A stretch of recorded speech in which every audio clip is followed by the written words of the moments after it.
이번 시간에는 지난 시간에 이어서 이스라엘의 상태에 대해서 살펴보도록 하겠습니다.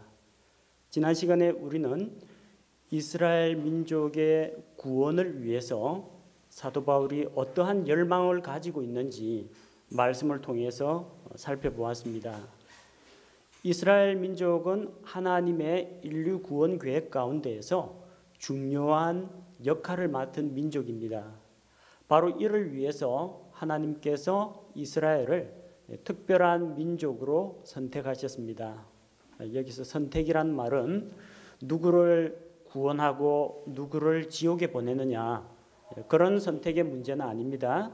하나님께서 사람을 들어서 사용하시는 사역으로서의 부르심, 바로 이 부르심의 선택입니다.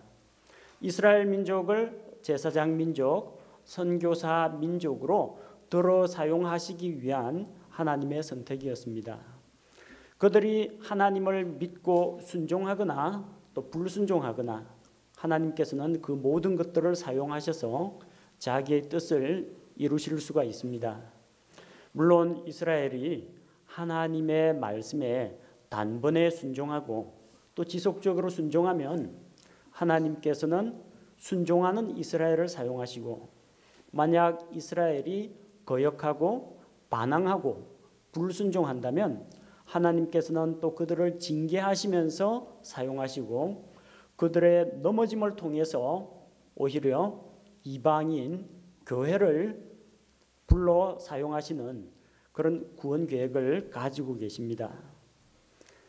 하나님께서는 이스라엘 민족의 대다수가 오늘날 하나님을 떠나 있고 또 부르심의 목적이 합당하지 않은 삶을 살고 있지만, 마지막 때에 이스라엘이 다시 돌아오게 될 것을 성경에 기록해 두셨습니다. 이스라엘 민족이 집단적으로 다 단체로 구원받는다는 이야기는 아닙니다. 그들 가운데 약속을 따라간 남아있는 자들은 하나님께 돌아올 것이라는 겁니다. 주께서 이스라엘 가운데 남은 자가 있다고 하셨습니다. 그 남은 자가 있기 때문에 하나님께서 그 남은 자들을 들어서 사용하신다는 겁니다. 오늘날 이스라엘의 상태는 어떠합니까? 로마서 9장 30절 이하의 말씀을 보니까, 그런즉 우리가 무슨 말을 하리요? 의를 따르지 아니한 이방인들은 의 곧 믿음에서 난 의에 이르렀으나 의의 법을 따른 이스라엘은 의의 법에 이르지 못하였다고 했습니다. 이방인들은 율법도 없었고 약속도 없었고 또 훌륭한 조상을 두지도 못했습니다.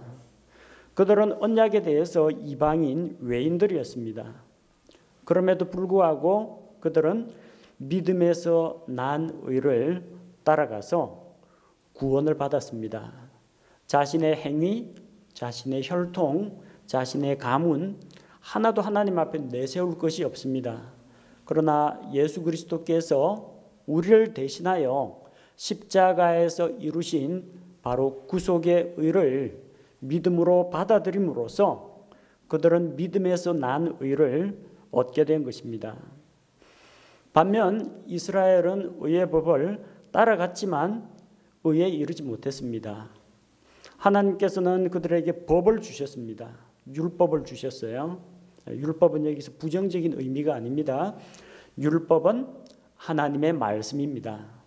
또 하나님이 자기 자신을 사람들에게 계시해 주신 것이 율법입니다. 하나님이 얼마나 거룩하고 순전하고 공의로우신 분인지 율법을 통해 보여주셨습니다. 또한 하나님의 표준이 무엇인지, 사람이 어떻게 살아야 하는지 가이드라인을 율법에서 다 제시를 해주셨습니다. 물론 사람은 그 완전한 하나님의 수준에 도달할 수가 없습니다. 그래서 이 율법을 통해서 사람들을 구원하고자 하신 것이 아닙니다. 하나님께서는 사람들로 하여금 구원받으려면 제일 먼저 필요한 게 자기가 하나님 보시기에 죄인이라는 걸 깨달아야 됩니다. 그래서 율법은 죄를 드러내고 그 죄가 정말로 하나님 앞에서 심각한 문제라는 것을 보여주기 위해서 주신 것입니다. 죄인임을 가르쳐주고 죄에 대한 심판과 형벌이 있다는 것을 알려주기 위해서 율법을 주셨고, 이 율법을 통해서 죄 문제를 해결하고자 하는 것이 아니라 율법은 죄인들을 예수 그리스도께로 인도하는 훈육 선생의 역할을 하는 겁니다. 그래서 율법의 자자구구를 공부하고 그걸 붙잡는다고 해서 죄 문제를 해결할 수 있는 게 아닙니다. 하나님께서 주신 율법의 정신이 무엇인지, 율법을 주신 목적이 무엇인지 그걸 알아야 됩니다. 그렇게 해서 하나님께서 주시는 의를 얻으러 가야 되는데, 율법에서 난 자기의, 내가 하나님 앞에서 계명을 지켰습니다. 다른 사람은 살인을 했지만 나는 살인 안 했습니다.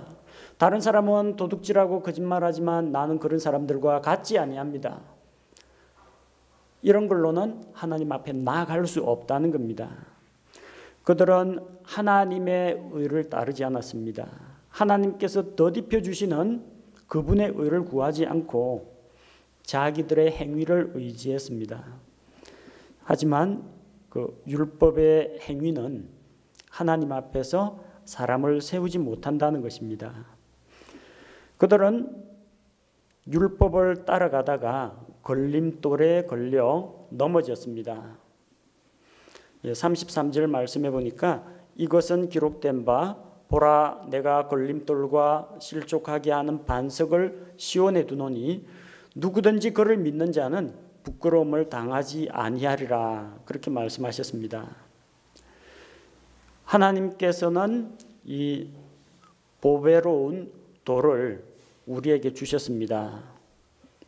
우리에게 반석을 주셨습니다. 이 반석은 두 가지 의미가 있습니다. 어떤 사람에게는 이 반석이 구원의 반석이 됩니다. 연약한 자가 그 반석을 의지해서 그 위에 굳건하게 설 때 그것은 그 디딤돌이 됩니다. 기초가 됩니다. 그를 안전하게 지켜주고 세워줍니다. 반면에 그 돌에 부딪히고 충돌을 일으키는 사람들이 있습니다. 그러나 이렇게 충돌을 일으키고 그 돌을 대적하면은 걸림돌이 됩니다. 반석이신 예수 그리스도께서 걸림돌이 되느냐 아니면은 도움의 돌 디딤돌이 되느냐는 그가 그 반석을 어떻게 대하느냐에 달려 있습니다. 예수님께서 말씀하셨습니다. 마태복음 21장에 나오는 말씀과 같이 누구든지 사람이 그 돌 위에 떨어지면은 부서진다고 했습니다. 사람이 돌을 들이받는 겁니다. 예수님, 하나님의 아들이신 예수님을 대적해서 대항하면 얻는 결과가 무엇이겠습니까? 자기만 부서지는 겁니다. 반면 그 돌이 사람 위에 떨어지면 어떻게 되느냐? 크고 든든한 반석이 사람 위에 확 내리 떨어지면 그 밑에 있는 사람은 갈아서 가루가 되어버린다고 했습니다. 돌이 사람에게 떨어지는 일이 있습니다. 예수님께서 사람들에게 심판과 징계, 형벌을 내리실 때 이야기입니다. 어쨌든 똑같은 반석인데 어떤 이에게는 구원의 반석이 되고 어떤 이에게는 심판과 멸망의 반석이 된다는 겁니다. 누구 책임이에요?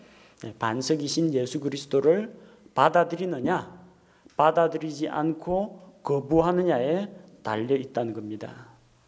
하나님께서는 우리에게 은혜를 베푸셨고 선택의 기회를 주셨는데, 그 기회를 가지고 예수 그리스도를 믿고 받아들일 것인가, 그분을 거부하고 배척할 것인가, 우리의 몫이라는 겁니다. 본래 예수님께서 누구를 찾아가셨습니까? 유대 땅에 오셨어요. 이방인들의 마을에 태어나지 않았습니다. 예수님은 저기 로마라든지 영국이라든지 이런 데서 나지 않으셨어요. 자기 백성에게 왔습니다. 자기 백성에게 오매 자기 백성이 그분을 영접하지 않았다고 했습니다. 유대인들에게 먼저 찾아와서 하늘의 왕국을 선포하시고 왕국 복음을 전하셨습니다. 회개하라고 촉구하셨습니다. 듣고 나아온 자는 구원을 받을 것이요, 예수 그리스도를 반대하고 배척하고 영접하지 않은 자들은 심판을 받게 된다는 겁니다. 먼저 그들에게 기회가 주어졌지만 그들은 그 하나님께서 주신 구원의 기회를 받아들이지 않았다는 겁니다.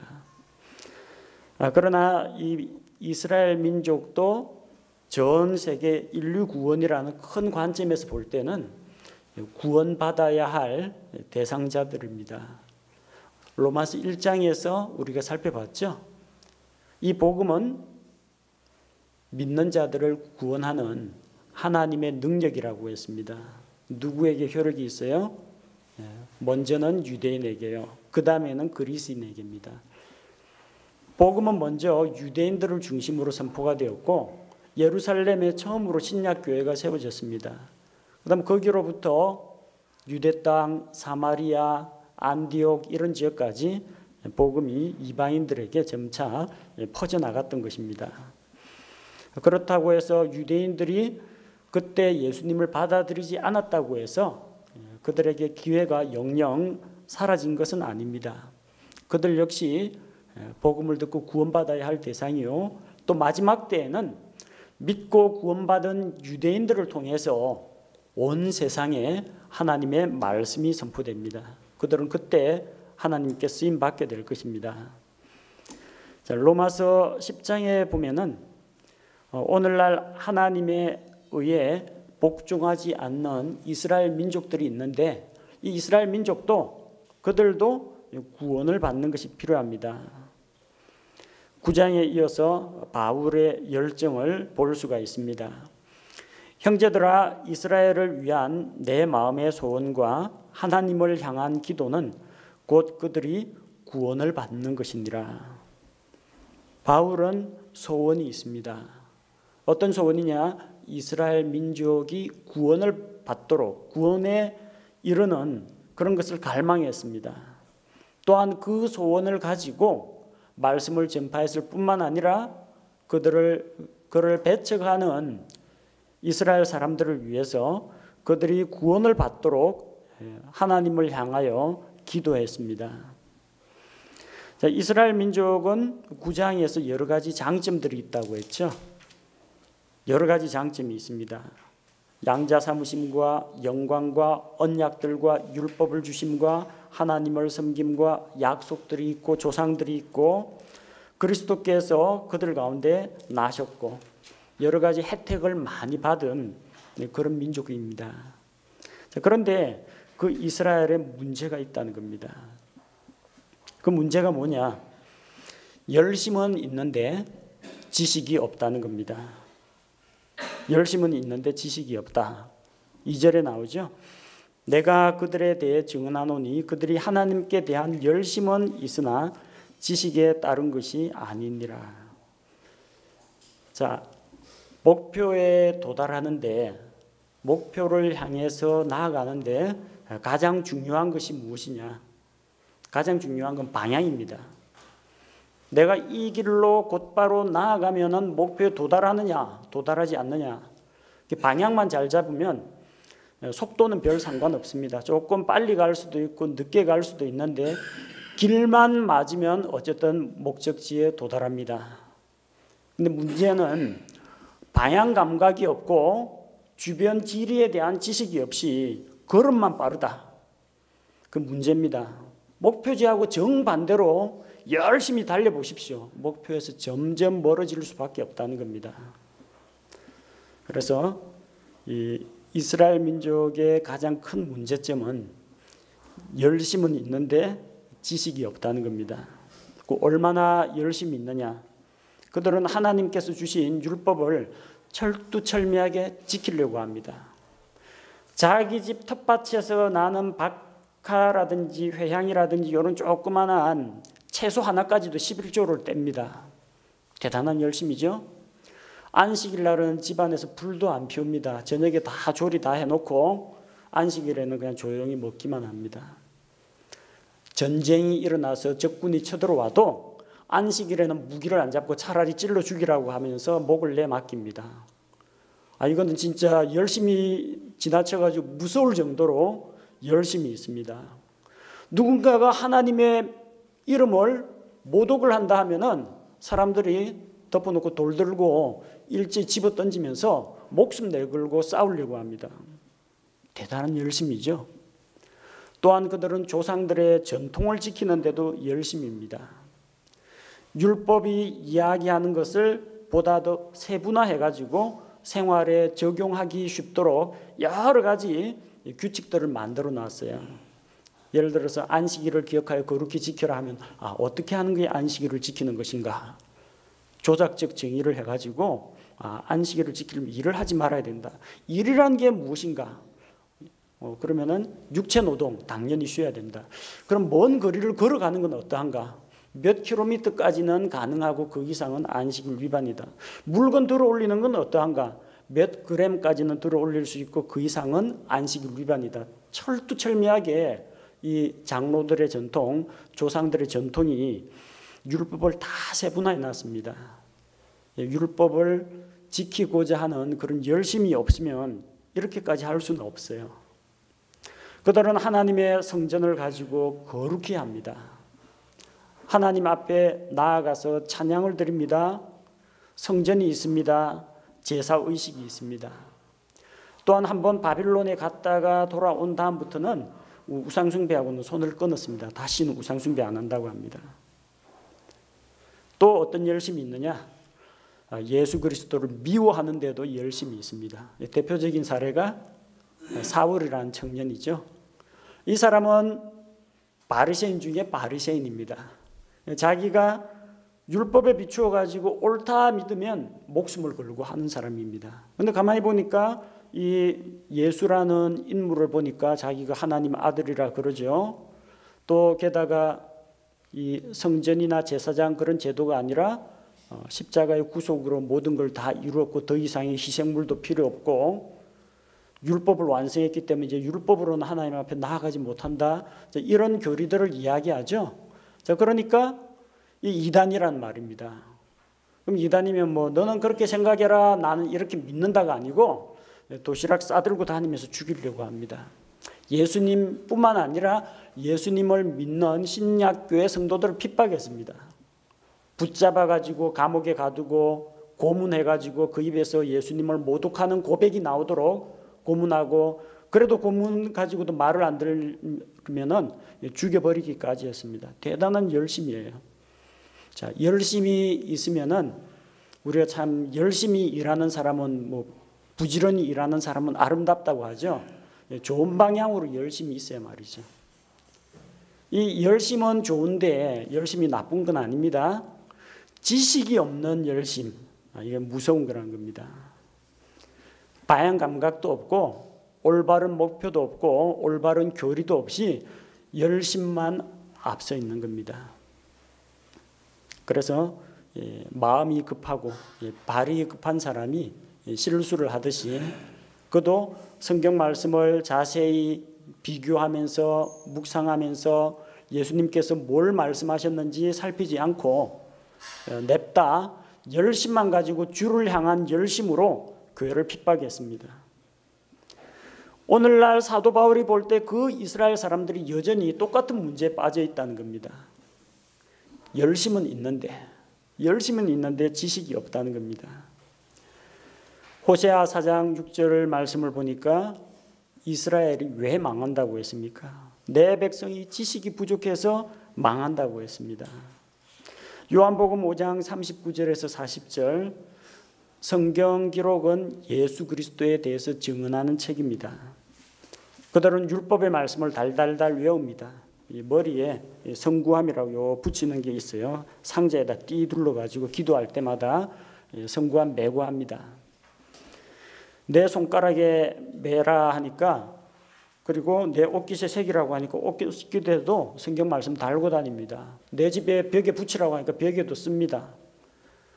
생활 영역 전체가 하나님의 말씀으로 둘러싸여 있어요. 예수님께서 어디서 태어나실 것인가? 메시아가 어디에서 나겠느냐? 딱 미가 5장 2절 유대 땅 베들레헴 정확하게 암송했습니다. 하지만 그 지식은 머릿속에 든 지식이지 마음으로 받아들인 영적인 지식이 아니었다는 겁니다. 성경을 그렇게 연구했는데 성경의 예언대로 오신 메시아를 알아보지 못했다는 겁니다. 그리고 결정적인 이유는 왜 그렇습니까? 예수 그리스도께서 주시는 의를 받지 않고 자기 의를 내세웠다는 거죠. 3절에 그들이 하나님의 의를 알지 못하여 자기 자신의 의를 세우려고 다니면서 하나님의 의에 복종하지 아니하였다고 했습니다. 자기 자신의 의 때문에 하나님의 의를 버렸다는 이야기입니다. 하나님의 의는 뭐냐면은 행한 바가 없어도 아무 공로 없어도 예수님께서 이루신 대속의 공로를 믿음으로 받아들이라는 겁니다. 무료로 구원해 줄 테니까 이걸 선물을 믿고 받아들이라는 겁니다. 쉽죠? 너무 쉬워서 못 믿는 겁니다. 나만 장군처럼 복잡하게 예물 드리고 막 뭐 제사 의식 치르고 치료 과정 거치고가 아니라 요르단강 들어가 가지고 말씀대로 7번 씻으라 하니까 너무 쉬워가지고 못 믿는 겁니다. 사람의 심리가 뭐냐면요, 공짜로 준다 하면 뭔가 제품에 이상이 있을 것처럼 보입니다. 왠지 이게 싸구려 있는 것 같고 그다음 뭐 질이 떨어질 것처럼 보입니다. 그러나 정말로 비싼 옷이 더 잘 팔린다고 그러죠. 똑같은 옷인데 가격을 100만 원, 200만 원 붙여놓으면 이 진짜 대단한 상품인 줄 알고 기를 쓰고 딴 사람은 못 사지만 나는 살 능력이 있다. 그리고 내가 이 비싼 돈을 지불하고 내 의가 들어가는 겁니다. 이 비싼 돈을 지불하고 내가 이걸 얻었다. 뿌듯한 마음이 드는 겁니다. 사람의 심리가 그렇습니다. 다른 종교에서는 고행을 해라. 돌부처 앞에 1000번을 절을 해라. 100일 기도를 드려라. 정성을 바쳐라. 그런 식으로 가르치는데 이건 너무 쉽다는 겁니다. 예수 그리스도께서 당신의 죄를 대신하여 십자가에서 죽으시고 부활하신 것을 믿음으로 받아들이십시오. 하나님은 우리에게 아무런 선행이나 의로운 행위나 공로나 인격 수양도 원치 않습니다. 구원은 값없이 주시는 하나님의 선물입니다. 이렇게 하나님의 은혜의 복음을 전하면 더 믿기가 힘들다는 겁니다. 왜? 내가 해놓은 게 없으니까 공짜로 준다고 했는데 혹시 내가 이거 해놓은 게 없으니까 불안한 거예요. 그래도 내가 이 정도는 기여했으니까 설마 하나님이 나 모른 척 하진 않겠지 하면은 뭔가 좀 자신감이 붙을 텐데 자기 의하고 하나님의 의는 그래서 같이 갈 수가 없어요. 자기 의, 자기 공로 이걸 내세우는 사람은 하나님의 의를 받아들이기가 힘들다는 겁니다. 그래서 실제로 교도소 가서 복음 전하면 잘 됩니다. 당신은 죄인입니다 하면 다 죄인 맞다고 그래요. 난 착한 사람이다 하는 사람은 없어요. 죄 때문에 심판 형벌을 하면 재판받거든 이런 사람들은 알거든요. 죄 지으면 재판받는 거 알고 형벌 받는 거 알아요.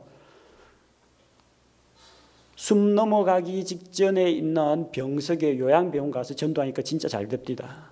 잘 받아들여요. 죽기 전에 지옥 가실래요? 천국 가실래요? 지옥 형벌은 피해야 됩니다. 예수님 믿고 죄 고백하고 예수님 받아들이고 구원 받으십시오. 잘 받아들입니다. 누가 믿기 힘드냐? 나름대로 자기는 착하다는 사람, 내가 살아오면서 후회 없는 삶을 살았다. 내가 이 사회에서 이렇게 존경과 인정을 받는 사람이다. 이렇게 마음이 부여져 있고 자기 의가 있는 사람이 받아들이기 힘들다는 거예요. 이스라엘 사람들은 율법의 의로 무장이 되어 있습니다. 내가 이만큼 율법을 철두철미하게 지키는 민족이니까 하나님이 나는 봐주실 거다. 나는 우리 조상이 아브라함이니까 특별히 봐주실 것이다. 이스라엘은 하나님께서 택하시는 선민이니까 하나님이 봐주실 거다.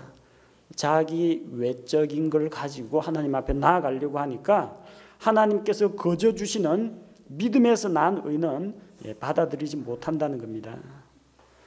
그러나 4절에서 13절은 이스라엘이 추구하는 이 율법의 의가 아니라 믿음에서 나는 의에 대해서 소개하고 있습니다.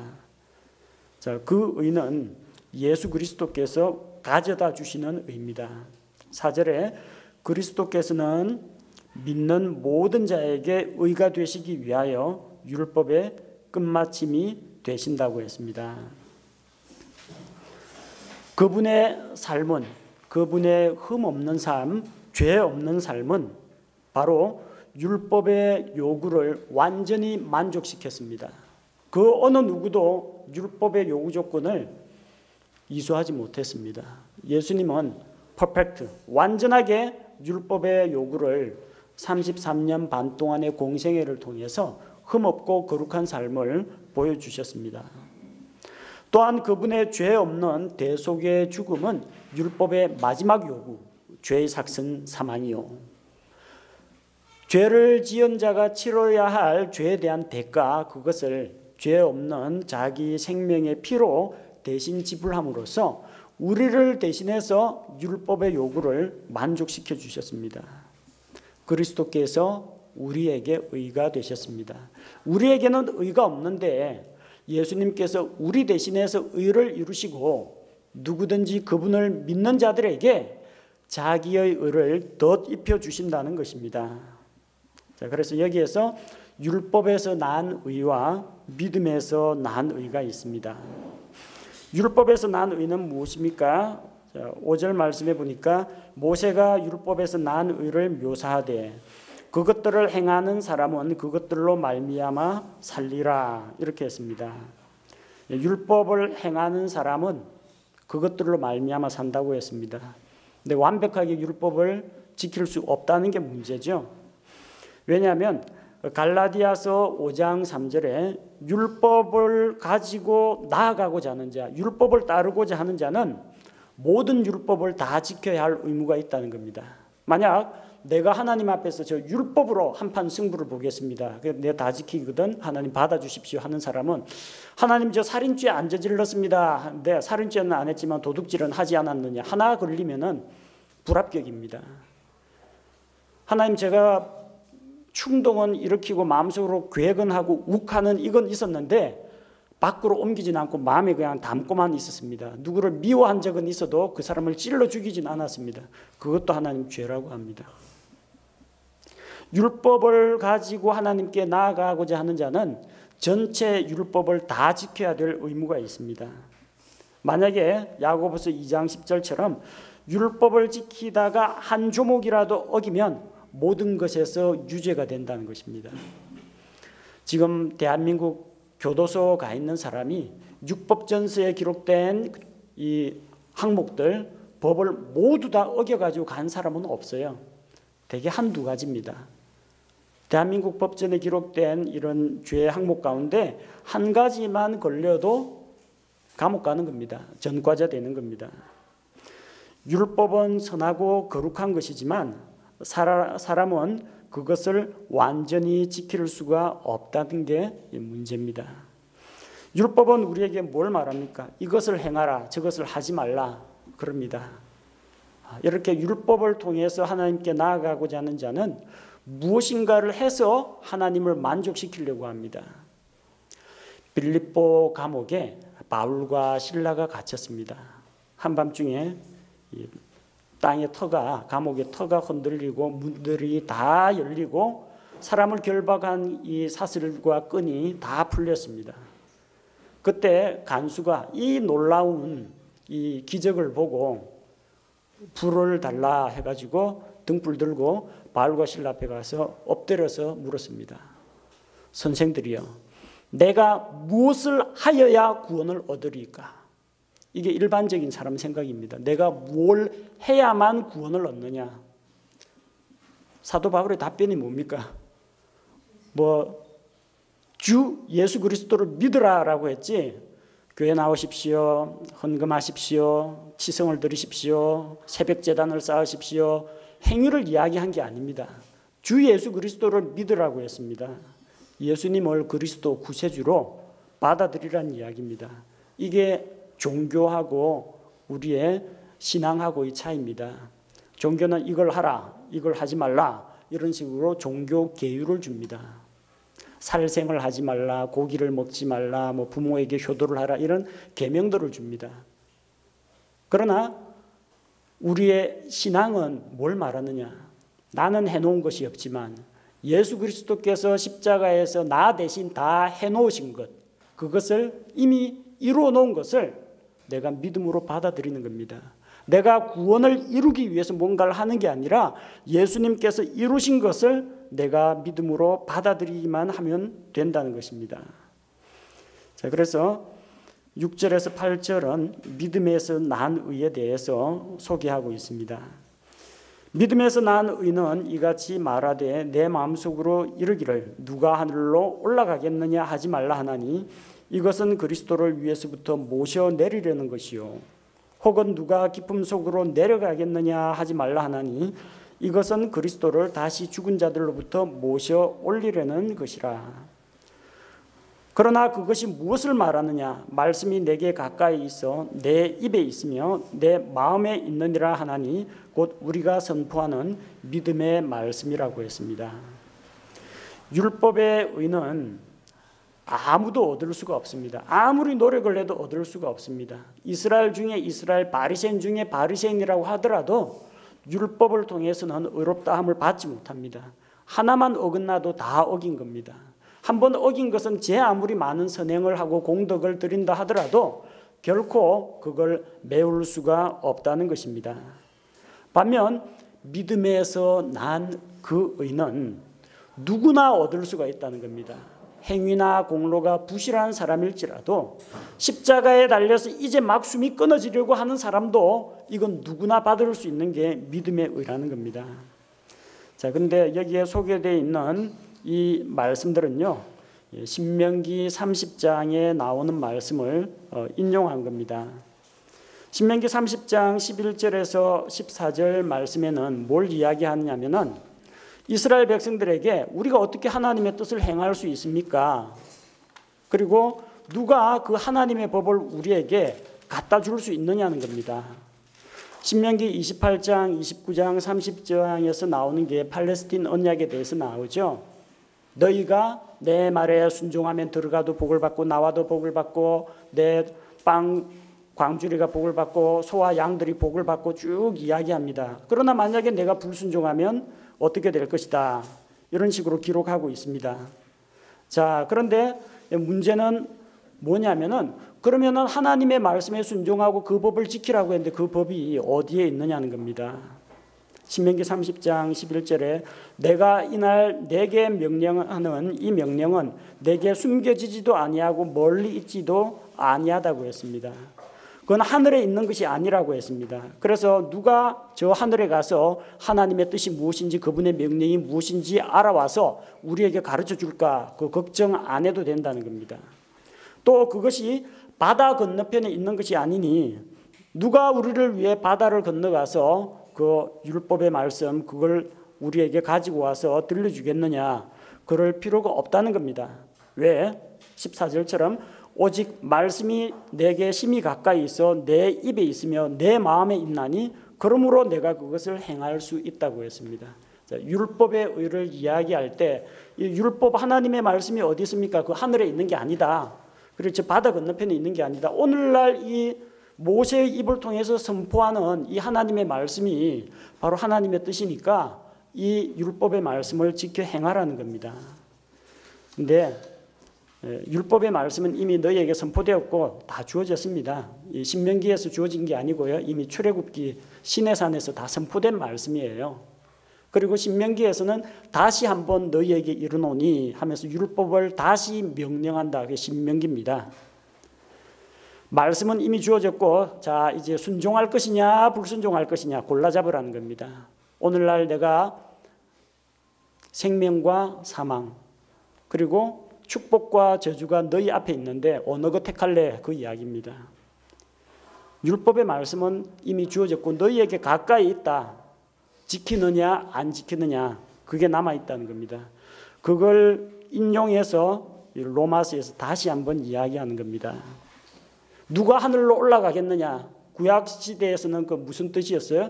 하나님은 저기 하늘에 계신데 그 하나님의 뜻이 무엇인지 하늘에 가서 누가 알아와 가지고 우리에게 가르쳐 주면 우리가 그분 명령을 지켜 행할 수 있지 않겠느냐. 그럴 필요 없다는 겁니다. 모세의 입을 통해서 이미 선포가 됐는데 하늘에 올라갈 필요 없다는 이야기입니다. 믿음에서 난 의도 마찬가지입니다. 믿음에서 난 의는 무엇을 이야기합니까? 누가 하늘로 올라가겠느냐 하지 말라 하나니, 구약성경 인용이죠. 왜냐하면 그리스도를 위에서부터 모셔 내릴 필요가 없다는 겁니다. 왜요? 예수님이 이미 사람의 몸을 입고 이 세상에 오셨거든요. 그리스도께서 이미 우리에게 오셨고 왕국의 복음을 선포하셨고 이 땅 지상사역에서 십자가 구속을 이루셨는데 우리를 구원할 구원자를 하늘에서 보내주십시오. 이런 거는 필요가 없다는 거예요. 왜?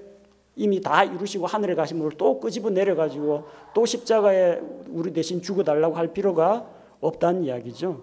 또 구약 성경에는 뭡니까? 저 율법은 바다 건너편에 있지 않으니까 누가 그걸 우리에게 갖다 주겠느냐 하지 말라고 했거든요. 근데 오늘 신약 성경에서는 뭐라고 이야기합니까? 누가 깊음 속으로 내려가겠느냐 하지 말라 하나니 이것은 그리스도를 다시 죽은 자들로부터 모셔 올리려는 것이라.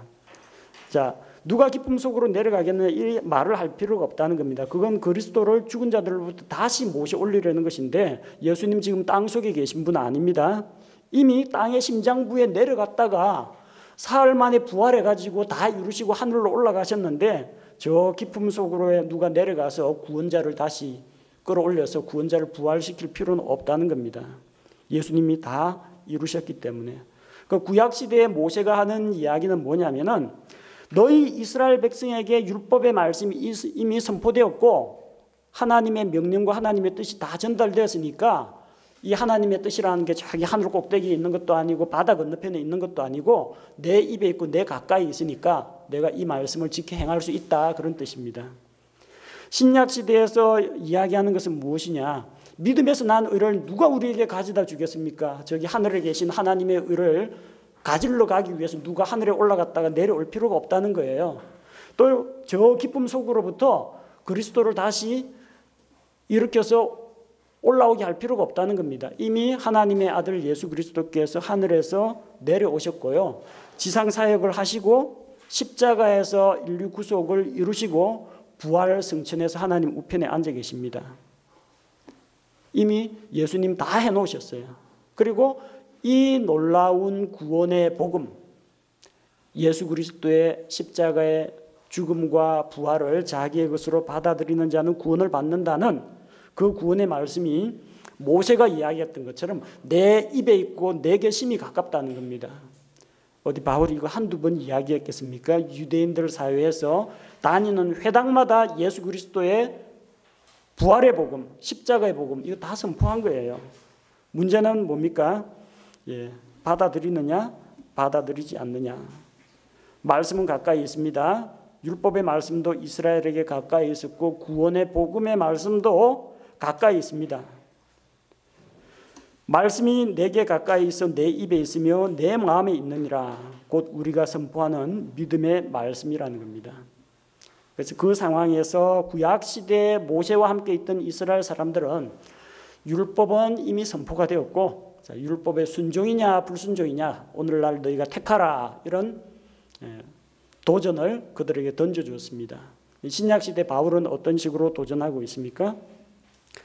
예수님은 십자가의 구속의 사역을 이미 다 이루어 놓았고 누구든지 그분을 믿음으로 받아들이는 자는 믿음에서 난 의를 얻습니다.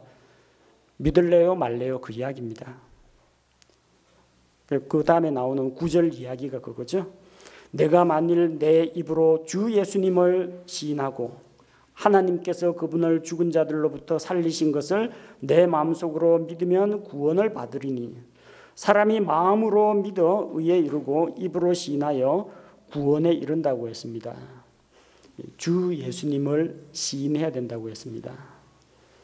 예수님을 시인하는 게 아니라 주 예수님, 예수님을 주님으로 시인하라는 겁니다. 무슨 주님요?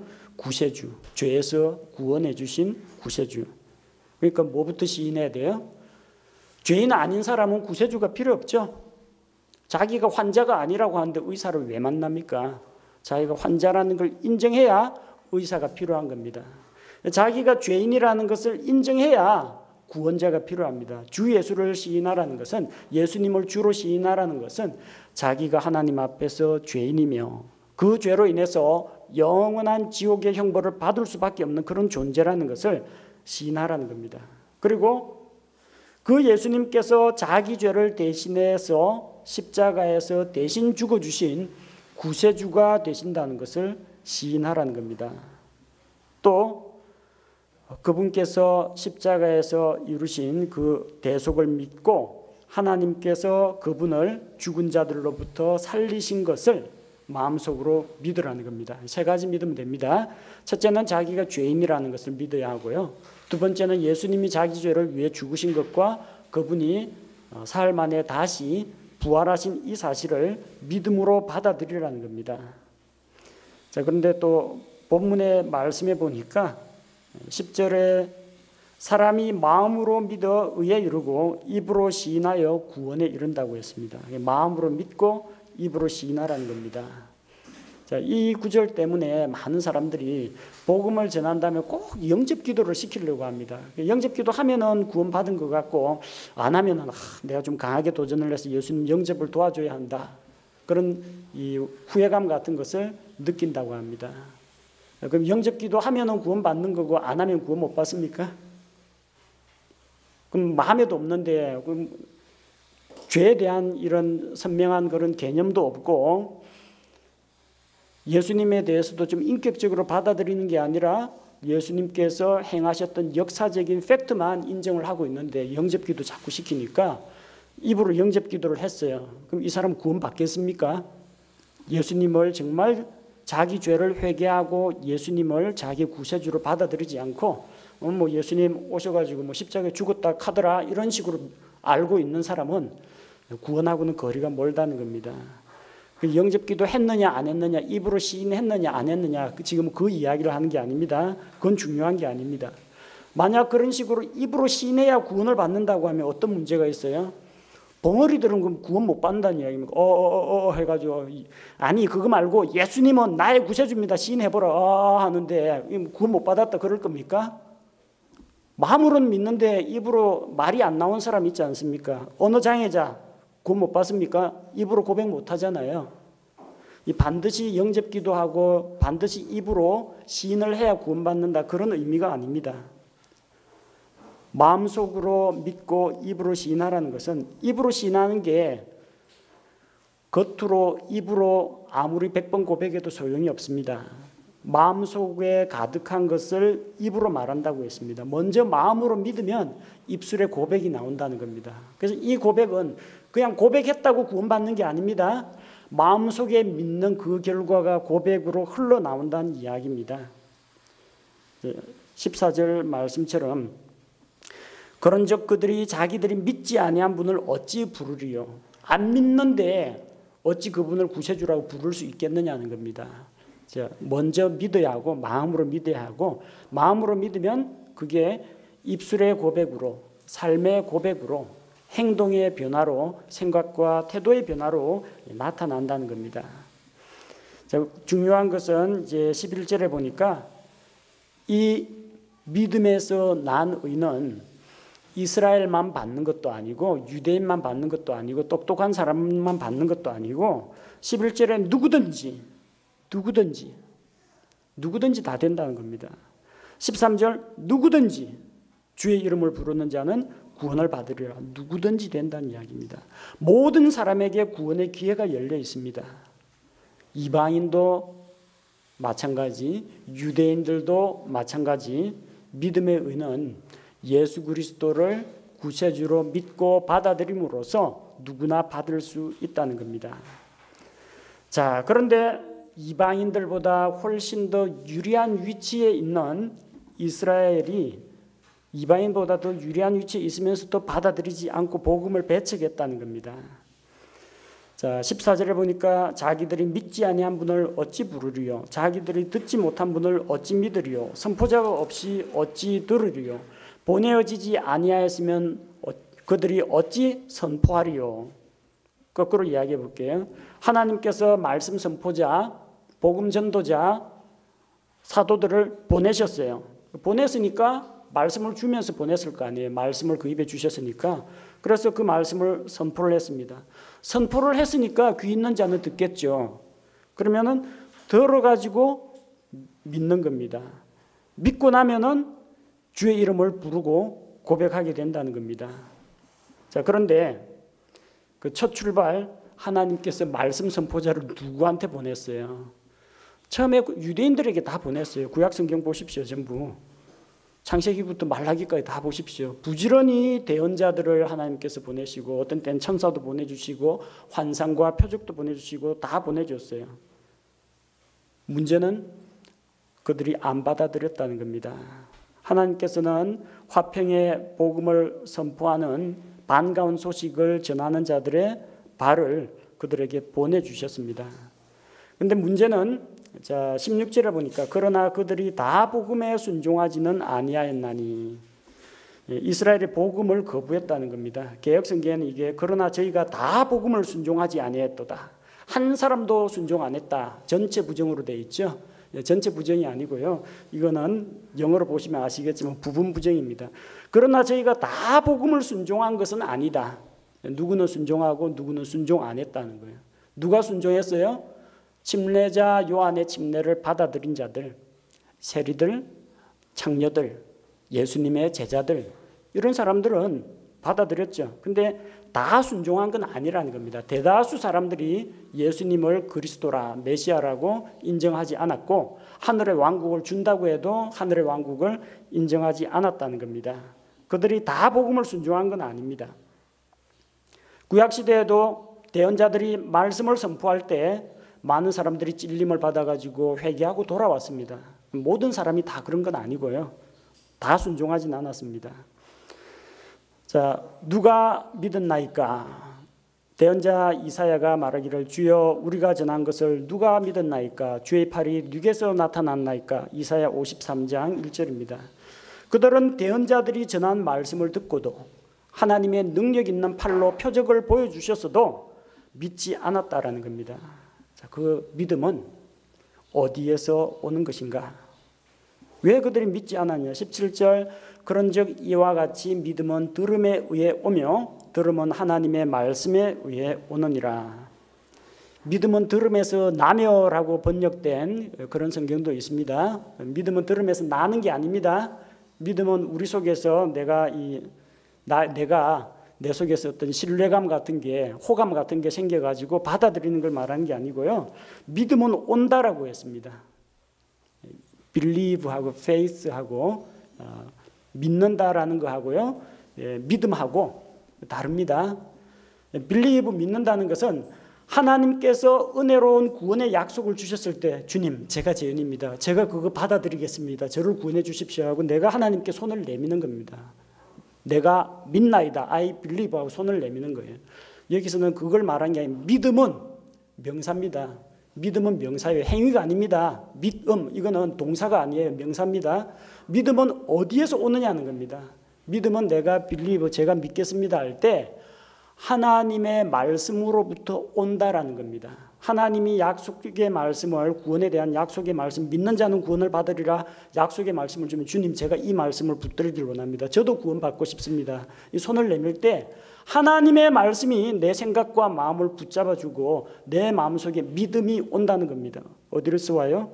믿음의 창시자시요 완성자이신 히브리서 12장 2절 믿음의 창시자시요 믿음의 완성자이신 예수 그리스도로부터 오는 겁니다. 그걸 가리켜서 예수 그리스도의 믿음이라고 합니다. 내 신념, 내 판단, 나의 신뢰 이게 아닙니다. 예수 그리스도의 믿음으로 구원받습니다. 믿음은 하나님의 말씀을 들음으로부터 옵니다. 믿음은 우리 마음속에서 우러나오는 것이 아닙니다. 이게 만약 내 믿음이라면 얼마나 불안하겠어요. 하루에도 12번씩 바뀌는 게 이 사람의 마음이고 변덕이 심한 게 사람의 마음인데 환난과 핍박이 올 때 쉽게 포기해버리는 게 사람의 마음인데 내가 과연 내 믿음에가 내가 예수님을 붙잡았다 힘 빠지면 놔버릴 텐데 지속할 수 있겠습니까? 나의 믿는다라는 이것이 아니라 하나님의 말씀이 내 생각과 내 마음을 붙잡고 있는 그 믿음은 하나님의 말씀으로부터 온다는 것입니다. 자, 그러면은 생각해 봅시다. 그럼 이스라엘은 어떠하냐는 겁니다. 이스라엘은 아니 이 뭐 말씀을 들어본 적이 있어야 믿든지 말든지 하죠. 그러는데 그들이 정말로 못 들었습니까? 앞서 이야기했던 것처럼 하나님께서 말씀 선포자를 보내셨습니다. 대언자들은 선포했습니다. 그들은 들었습니다. 남은 게 뭐예요? 그 말씀을 받아들이는 그들의 자세라는 겁니다. 이스라엘의 책임은 무엇이냐? 18절 이하 그들이 듣지 못하였느냐? 들었어요. 이방인들보다 먼저 들었습니다. 또 그것들의 소리가 온 땅에 퍼졌고 그것들의 말들이 세상 끝까지 이르렀도다. 대언자로부터 직접 못 들었다 할지라도 자연 계시를 통해서 창조 세계를 통해서 이미 하나님의 존재, 그분의 영광, 그분의 신성을 다 보여주셨다는 겁니다. 아무도 이제 변명할 사람은 없습니다. 자, 그런데 이스라엘은 알지 못하였느냐? 모세가 말하기를 내가 백성이 아닌 자들을 시켜 너희의 질투를 일으키며 어리석은 민족을 시켜 너희의 분노를 자아내게 하리라. 이런 대언의 말씀을 들려준 바가 있습니다. 또 이사야 대언자가 담대히 말하기를 나를 찾지 아니하던 자들이 누구예요? 이방인들. 그들이 나를 발견하였나니 내게 묻지 아니하던 자들에게 내가 나타났노라. 이방인들에게 하나님이 나타나셨다는 겁니다. 오직 이스라엘에 대하여는 이르기를 내가 종일토록 내 손을 내밀어 불순종하고 거역하는 백성을 향하게 하였노라. 하나님을 알지 못하던 이방인들이 하나님을 찾게 되었습니다. 하나님의 백성이 아닌 자들을 통해서 이스라엘의 질투를 유발하게 하기 위한 겁니다. 이스라엘은 하나님 자기들이 훨씬 유리한 조건에 있으면서 하나님의 아들이 그들 가운데 계셨는데도 안 받아들였어요. 그런데 오늘날 신약교회가 예수 그리스도는 하나님의 아들, 그분을 믿고 구원 얻는 이방인들의 무리가 늘어나니까 하나님은 자기들만의 이스라엘의 하나님인 줄 알았는데 이 신약교회 성도들이 아버지 하나님 이거 하고 있으니까 유대인들이 어떻게 했어요? 우리 하나님인데 자기들이 지네들 하나님이라고 경쟁이 되는 겁니다. 그들의 질투를 불러일으키는 겁니다. 그래서 하나님을 찾지 않고 언약에 대해서도 외인이었던 이방인들에게 하나님께서 복음 전도자를 통해서 사도행전의 그 역사를 통해서 손을 뻗치신 겁니다. 그러면 너희 이스라엘은 내 백성이지 아니니까 나 모르겠다 하고 뒷짐지고 계시느냐? 그건 아닙니다. 거역하고 이 완악하고 불순종하는 그 백성을 향해서 하나님께서 하루 종일 손을 내밀고 있다는 겁니다. 언제든지 잡아줄 준비가 되어 있어요. 회개하고 돌아오기만 하면은. 주께서는 불순종하는 이스라엘에게 계속 손을 내밀고 있는데 문제는 어디에 있어요? 이방인들은 우리는 행한 것 없사오나 공로 없사오나 하나님이 거저 주시는 의를 믿음으로 받아들입니다. 이건데 하나님께서 이스라엘에게 손을 내미시는데도 그 손을 그들이 외면하고 받아들이지 않기 때문에 문제라는 겁니다. 이스라엘에도 복음이 필요합니다. 그들이 정말 다른 이방인들보다 열악한 조건이라서 못 믿는 게 아닙니다. 문제가 뭐예요? 자기의, 자기 노력을 가지고 하나님 앞에 인정받으려고 하니까 받을 수가 없는 겁니다. 믿음에서 난 의가 아니라 자기 행위를 의지하기 때문에.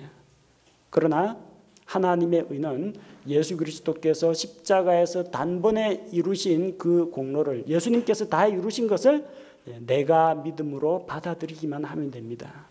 구원을 얻기 위해서 무엇인가를 행해야 하는 것이 아니라 예수님께서 다 행해 놓으신 것을 우리는 믿음으로 받아들이기만 하면 구원을 받을 수 있다는 것입니다.